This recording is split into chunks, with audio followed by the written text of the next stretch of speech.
Good afternoon. I figured I'd give you a little closer look at this radio. I'm not going to be doing anything with it right away. Goes to from 1.8 to 6 megacycles on the shortwave band, which of course covers the 75 and 80 meter band right here at around 4 megacycles, just under that. So we'll turn it around here and get a closer look at the inside of the radio and see exactly what is involved here. As you can see, it appears that the speaker is plugged in. I haven't tried pulling it out, but I think that's the case.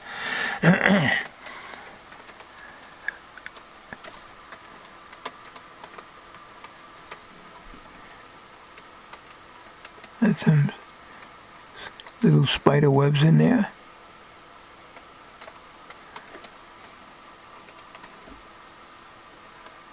Yeah.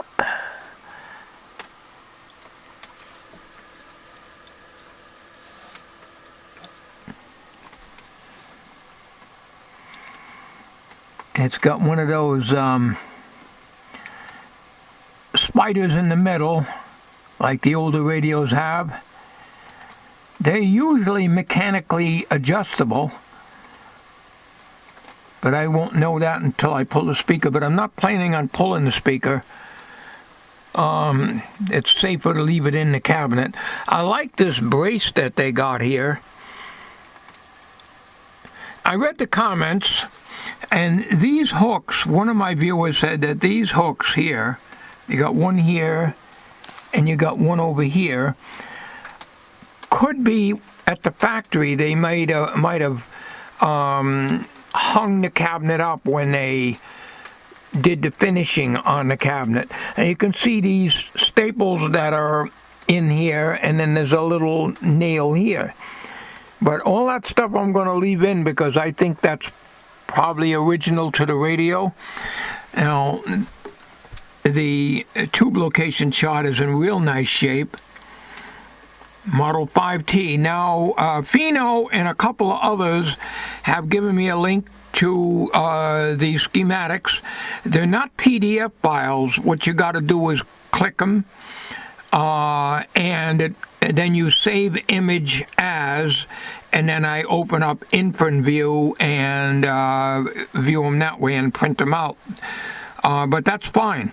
There's two models to this. There's a 5T, which is what this is, and then there's a 5T1. I looked at the schematic quickly, and it looked the same to me, but there must be a difference. It was brought to my attention there's probably cloth-covered wires. It could very well be.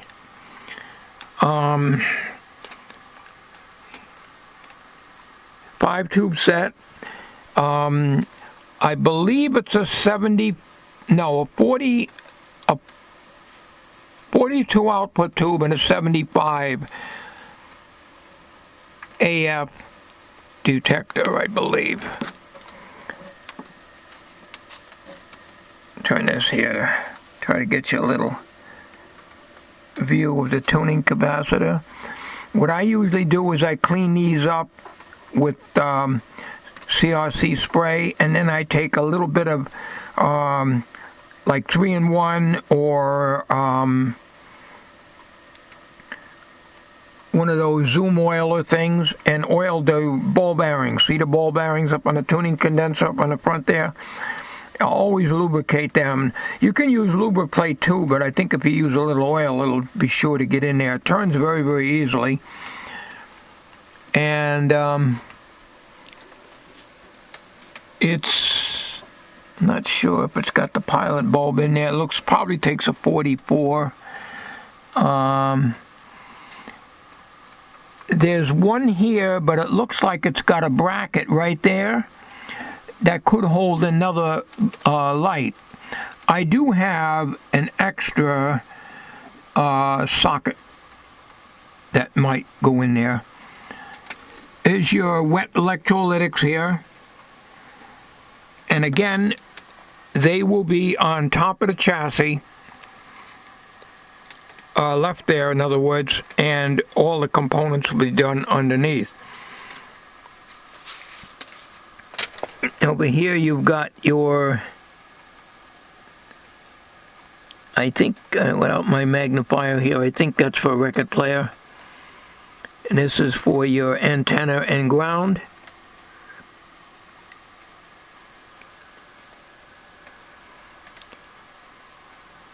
One of my viewers said he has the same model, but his transformer is sizzling as it's playing. You better make sure your filter condensers have been changed, and feel the transformer. If it's running hot, you either got a shorted electrolytic or you've got a shorted winding in the transformer.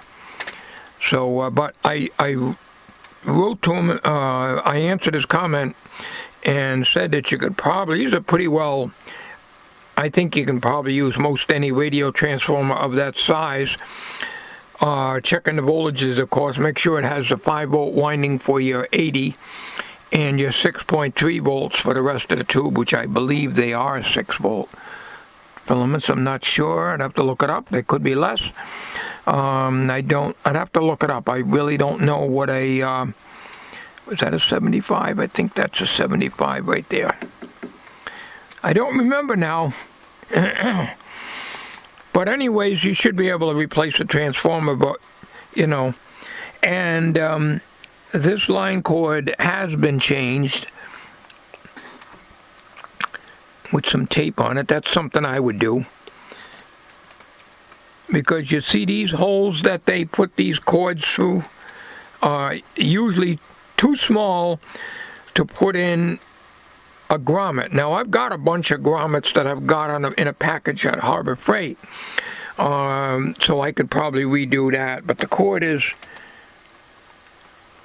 definitely usable and safe to plug in.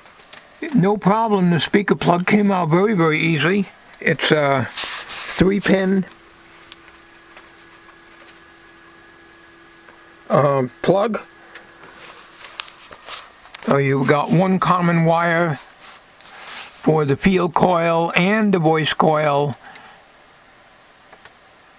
and you've got your voice coil and the other end of the field coil wire, so you got a total of 3. So this won't be too bad of a radio to work on, I know. Definitely big enough for me to see what I'm doing.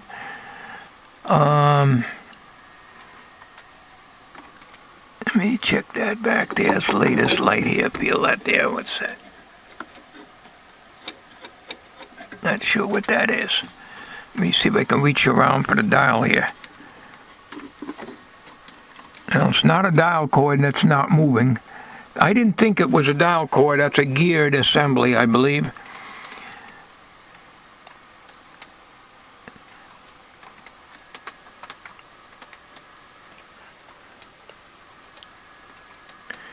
All right.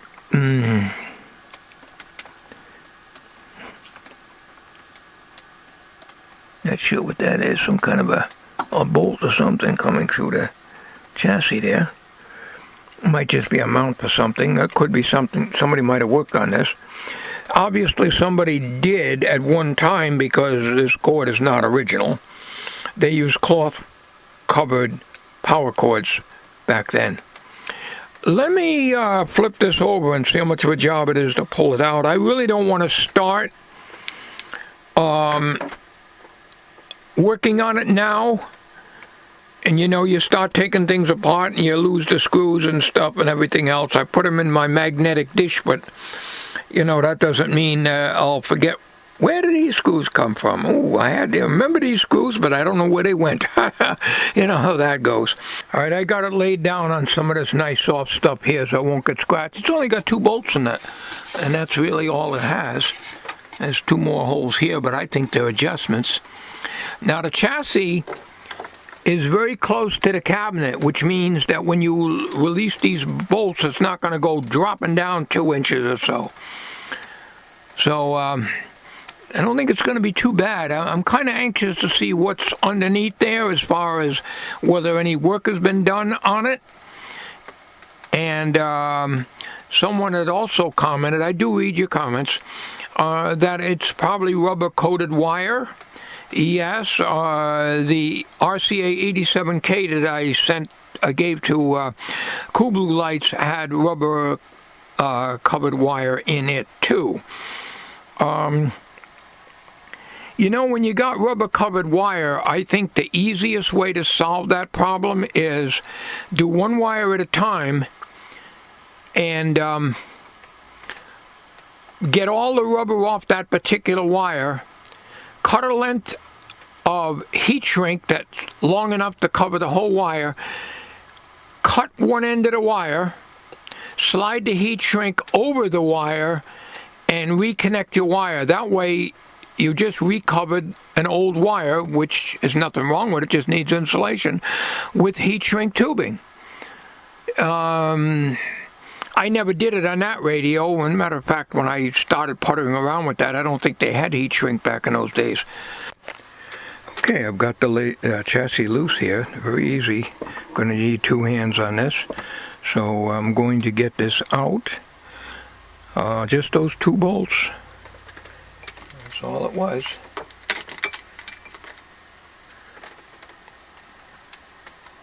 Two of these, and big washers on them. Okay, that was easy. Now I'll put some light on the subject here. This is plastic. It's got a couple of scratches or digs on the outside of it. They use like a cardboard here. You can see where that's stapled. That's why I think these staples here are original. Same type of staples are in here like that.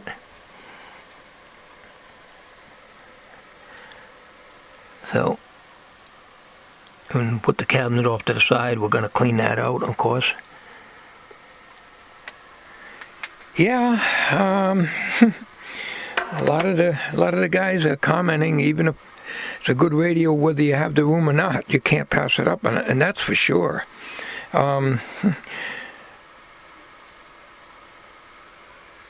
It's big, but it's not as big as this guy. I was going to bring this into the house, but the problem is it's got a buzz on the tweeter side, so it's somewhere in that channel. And this push button here, it won't always go on, even though I cleaned it and everything else. So I'll have to put a toggle on that. But anyways, this is the subject for today, not the other radio. So let me put this here. Well, let's take a look on the bottom of the chassis, and it definitely needs a good cleaning. Definitely, it's a 2-gang tuner. It's got one pilot light here, but it doesn't have one here, but yet it has one here. There it is here. Okay, so that's probably that wire that didn't seem to move. So maybe that's an option for a light here, or it could be. But I'll have to check it and see if there's any remnants of any wires. Here's your vent holes. You see these little holes here? That's when these things vent, and they vented many, many years ago. So, alright, so power transformer isn't too bad. What I'm going to do is I'll definitely run this through a dim bulb on a variac, but we're not going to do anything until we replace the electrolytics. It uses an 80, and a quick glance at the schematic, I believe it's around 350 volts DC, but don't quote me on that because I really glanced really quick at it on the computer. I will print them out and work from them when the time comes. So let's get the cabinet off the bench, and let's get the radio flipped over here, and we'll give it an examination here. As you can see, sorry guys, fingers were before pointers. You can see all the stuff coming out of that, what used to be a wet electrolytic, and it's still in circuit. Okay, so what I usually do is, as I said before, I leave these in. Now these are insulated from the chassis because there's a negative bias voltage. so you don't, when you replace the capacitor, I put a terminal strip in here and connect my negative here and my positive here on the replacement electrolytic. So we've got one here, and we've got another one up in the corner of the chassis over here, and that seems to be dry. These are original capacitors. They've never been changed. They're waxy jobs. Not a hard radio to work on at all, and yes, it is rubber covered wire. Now, if you don't disturb them, okay, and you know me, I do not mess around with tube sockets unsoldering. If I replace a component, I cut the lead close to the capacitor, whatever I'm replacing, or resistor, or whatever, and I hook and pinch, and I do not disturb the tube socket. These are old. I've broken a lot of tube sockets in my years, or cut half the tube socket off trying to cut off the wire. So I learned my lesson a long time ago. So there is a lot of that rubber wire. You got to be very careful with it. This thing needs a good cleaning out. Obviously, the cord was replaced. There's the electrical tape that somebody had replaced the cord, and that's. I've seen worse workmanship. I've seen worse. Dog bone resistors. The power transformer looks pretty good. There's no unusual oozing. There's a little bit of wetness right there, a little shiny spot on the wire right there. Let me put this light down right there. It's dry though, whatever it is, it's not sticky. So we're not even going to fire this thing up, not with these electrolytics in it. I want to look at the schematic, see what the value of these caps are. This one here won't be a problem getting here and getting the terminal strip in and replacing the electrolytic. What I do is I cut the wires off of that. Now on the grounded part here, or it's actually not grounded, it could be grounded, but it looks like a black washer. If that's the case, then this is not chassis grounded. But regardless, if I take this out of circuit right here, all right, I'm explaining to those of you who may not have ever done work on stuff like this. Take this out of circuit and put a terminal strip on here. You can still connect your negative here, okay? This is always the positive, and this is always the negative, okay? All right, because these are, even though they're wet electrolytics, they are polarized. They are an electrolytic. So we got some waxies here. We got one in here. We got two over here. We got one here, and we got a piece of crap in there. And we got some here. Not all that bad. Now, a lot of guys will restuff them. I won't do that. Nobody's going to see underneath the chassis. You can see how, this is when they made stuff. You see how they got the threaded holes right here? You got one here and you got one here for there's only 2 bolts that hold the whole chassis in. The rest of it is open-ended. These open-end chassis like this are easy to work on, much easier. So it won't be too bad getting in here. I got to remove these capacitors and this dog bone if it's off value. Sometimes these dog bones are within tolerance. If they are, I leave them alone. What I will do is probably cut the capacitors out, put them on clip leads, and fire this up on a variac. I won't do that today. To see if the radio works at all. The guy says the radio hums, but he didn't say what tune the radio was humming. It's an old joke. Come on, laugh now. Anyways, if you replace the electrolytics here and here, there's only 2 in here, it's pretty safe to fire it up using a dim bulb and variac. Okay, I brushed out under the chassis pretty good. Was careful not to disturb that rubber covered wire. Now the wire here is cloth covered, but it's coming apart too, so that might have to be replaced. Now I believe there was a light here, because you see these, there may not have been in this radio, but there's one here. There's a hole burnt in it from the heat. See that? There's a bulb in there, no doubt burnt out. It's either going to be a let's see, it's a bayonet, and it's loose too, so it's probably not making a good ground connection. Either 44 or 47. If it's a screw in, it would be another type, but it is loose. The whole thing is loose, but that's minor. It's a gear driven. Can't see it from there. So we've got a bulb here and a bulb here,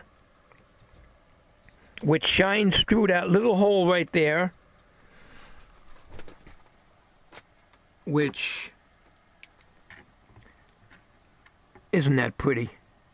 We'll give you that little indicator, I guess, to tell you that the radio's on. All right? So normally there'd be a light here, which would give you a reflection there, and a light here. So I don't see any evidence of any other wires, but that don't mean one can't be added. A bulb could be added to that, because it does have the glare, anti-glare reflectors, which are about ready to fall off. So it's a short wave, as you can see. Nice smooth action. I gotta get my speaker wire out of the way here. Helps if I get in camera. So that's a plug right down there. It's a tube socket plug, chassis plug, not a electrical connection. And underneath you can see the fingers of it coming through. So that was supposed to be there, I guess. Maybe they had another tube in this. Maybe the other model there, the 5T1, which is not this model, maybe that had the extra tube in it. I really don't know. But anyways, this needs a lot of cleaning up, but I'm kind of like just showing you now. And I may, not tonight. It's, well, I say tonight because it's dark and it's still raining out there a little bit. So, it was okay this morning, but it was not as cloudy as I would like it to be. So this is going to need a lot of cleaning, and I'll clean it the best I can. I certainly am not going to take and put this into any water or anything like that. That would be crazy. You never do that. If it was just a bare chassis, yeah, then you can clean it, but you don't put transformers and IF cans in water. That's insane. All right. Yeah, it's gonna take a little cleaning up. Oh, it's a screw in. Okay. So that is, I don't have any screw ins. I don't know what they are. I'd have to look up the filament voltage. But as I recall, I think a lot of these screw ins are less than. They might be 2.5 volt bulbs. I really don't know. But I have 44s and 47s and 57s. I don't have any screw-ins. I used to have a few of them in my old shop, but that stuff is gone too, like everything else. This is a a 42. Yep, a 42, and I can tell by the looks of it, it's an 80. Tell by the internal construction, and I looked at the schematic.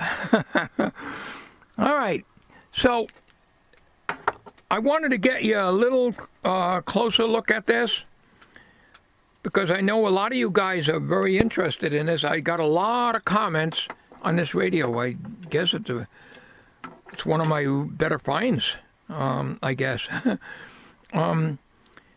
Like I say, the other radio that I missed out on was similar, was also a Tombstone, but little bit smaller. And the guy that I usually buy all the radios from had that.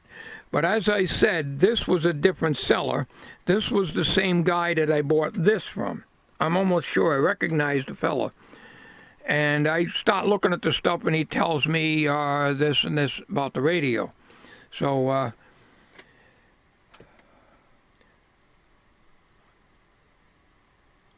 I thought for a minute, I was going to walk away and not get it. And the simple reason is not because I didn't like the radio.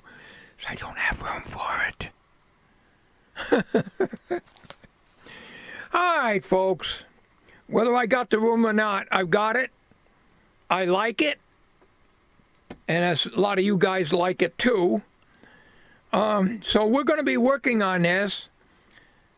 And it'll be done in stages, of course. And nothing is going to be done on camera. Even though this is large and I can work on it. It'll be done in stages. So what I will do is I will cut out electrically these two wet electrolytics out of the circuit. Find out what the value is. I'm estimating around 8 microfarads. I doubt they're any higher than that. I don't even know the year of this radio. I have to study the links of the schematic and details on it. I'm going to say the late 40s. Mid to late 40s. All right, folks. There'll be an update on part 1 of this video. When I do make it, I will have a power up of it with these electrolytics out of the circuit. And new ones clipped in just to see if I'm getting anything out of it.